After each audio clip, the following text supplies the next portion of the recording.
Assalamualaikum warahmatullahi wabarakatuh. Kembali lagi dalam video pembelajaran ekonomi. Pada video kali ini kita akan membahas mengenai materi alat pembayaran non-tunai setelah sebelumnya kita mempelajari tentang konsep uang sebagai alat pembayaran. Pada materi kali ini kita akan belajar mengenai alat pembayaran itu dibedakan menjadi 3 alat pembayaran non-tunai. Meskipun di sini tidak dipungkiri ya, nanti akan ada pengelompokan lain kalau misalkan ditemukan dari sumber lain. Nah, di sini kebetulan kita membagi untuk alat pembayaran non tunai itu ada yang berbasis warkat, alat pembayaran berbasis kartu, dan alat pembayaran berbasis elektronik. Kita akan bahas satu per satu.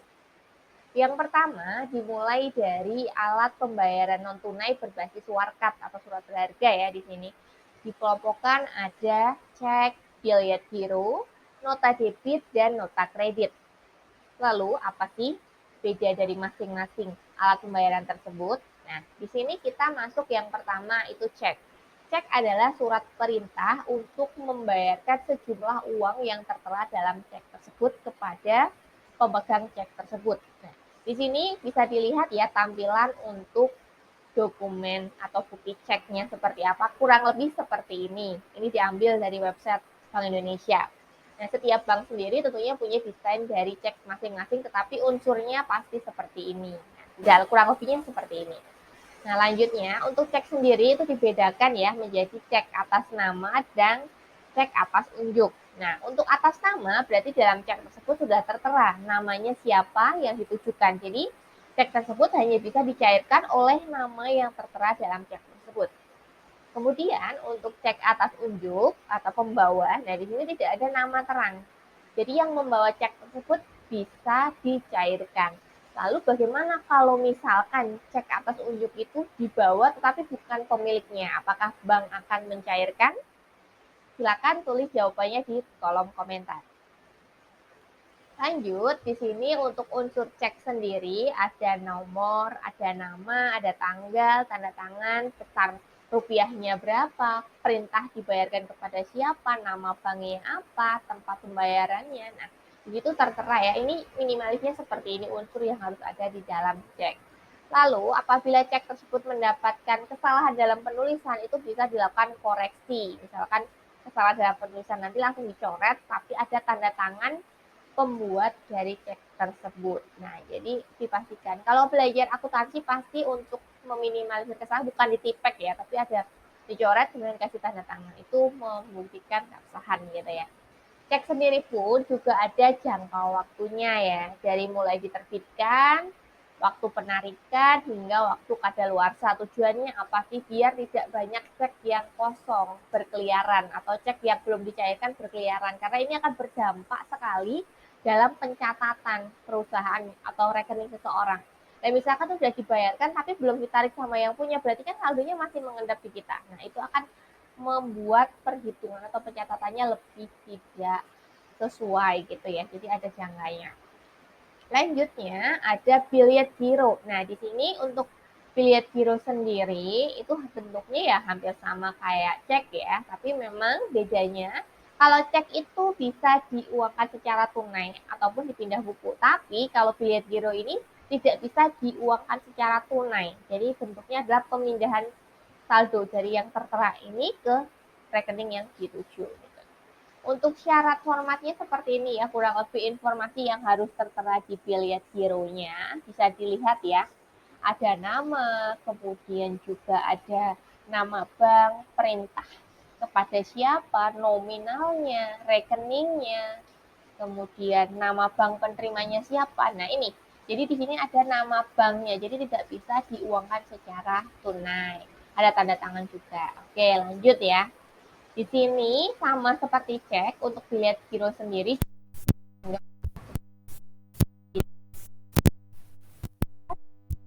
kadaluarsanya. Lanjut, apabila terjadi kesalahan juga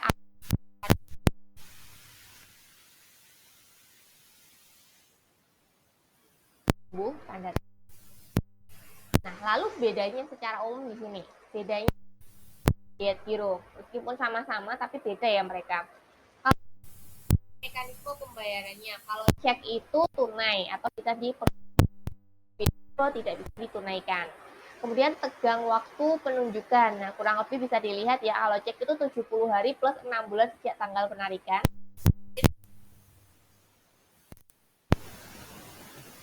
Hari berarti kurang lebih 3 bulan lebih ya. Gitu. Kewajiban penyedia dana. Nah, kalau cek itu mulai dari tanggal penarikan sampai dengan masa berlaku cek berakhir. Kalau biaya giro mulai tanggal efektif sampai dengan masa berlaku biaya giro, hampir sama ya di sini. Nah, untuk pengalihan kepemilikan. Nah, kalau cek itu bisa kepemilikan cek itu dialihkan. Tetapi kalau biaya giro itu tidak bisa. Untuk dasar hukumnya, untuk cek itu berdasarkan bahwa dia adalah dagang, sedangkan untuk biaya peraturan Bank Indonesia. Lanjut. Lain yaitu nota debit. Nah, nota debit surat perintah untuk penagihan nasabah dana kirim kredit gitu.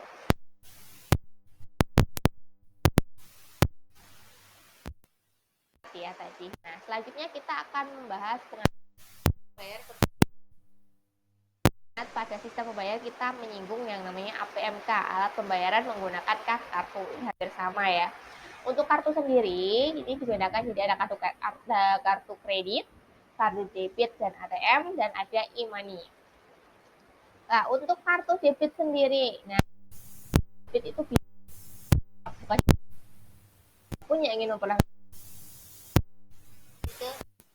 ada persyaratan penuhi, karena kartu kredit berarti kan kita posisinya adalah ketika digunakan untuk transaksi itu penggara kartu kredit. Nah, pada tanggal tertentu kita diwajibkan untuk membayar tagihan tersebut. Nah, jadi bedakan nih antara kartu kredit dan kartu debit. Kalau debit itu saldonya ini berarti uang orang gitu ya. Jadi kita tidak ada tanggungan di akhir bulan atau di tanggal-tanggal tertentu gitu. Lanjut juga ada e-money. Nah, ini udah berkembang sekali ya, apalagi di zaman yang sekarang serba teknologi. Elektronik money menjadi salah satu pilihan karena memudahkan ya untuk melakukan kegiatan transaksi. Kalau tunai itu kesusahan ya, kembalian dan lain-lain. Tapi sekarang bisa pas ya pembayarannya gitu. Apalagi salah satu fasilitas lain pembayaran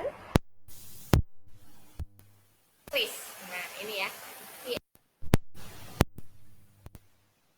Quick Credit. Belanja mungkin bagi dalam satu meja atau toko itu banyak, hanya ada satu. Nah, itu bisa distandarisasi di sini. Tentunya pihak penyelenggara harus mendaftarkan di bank tersebut untuk mengikuti pembayaran menggunakan kris ini. Selanjutnya, kita akan membahas mengenai alat pembayaran berbasis. Ini adalah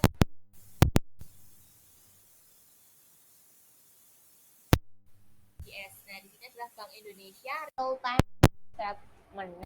Di sini biasanya apa? Kalau SKNB adalah Sistem Clearing Nasional Bank Indonesia.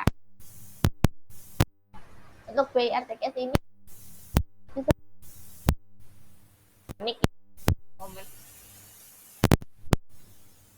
urgent individual. Nah, ini memang dalam jumlah yang besar. Makanya untuk alat pembayaran ini biasanya untuk pembayaran yang HVPS atau High Value Payment System, transaksi yang nilainya besar di atas 100 juta.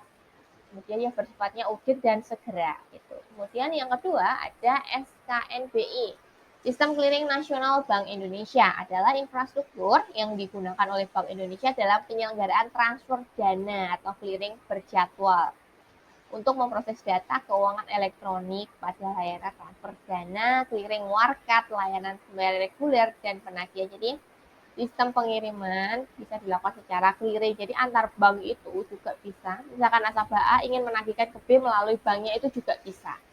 Itu sistem clearing Nasional Bank Indonesia. Nah, selanjutnya kita screen ada yang pernah melihat untuk ini GPN. Nah, kalau kalian ingat di kartu ATM, kemudian kartu ATM itu ada GPN, gerbang pembayaran nasional. Nah, ini kita bisa gunakan untuk melakukan transaksi pembayaran ke luar negeri.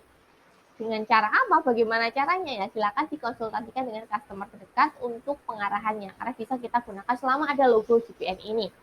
Kemudian yang di sampingnya ada mesin apa? EDC ya. Nah, ini bisa digunakan ketika kita berbelanja. Kita bisa menggunakan mesin ini untuk menggesek kartu kita melakukan pembayaran. Akan tetapi mungkin penggunaannya ini akan lama-kelamaan akan tergantikan tadi dengan e-money ya, karena memang lebih mudah. Apalagi ada standar bidang BI, Kris tadi ya, jadi bisa lebih memudahkan. Bagaimana? Apakah penjelasannya bisa bermanfaat atau lebih kurang detail?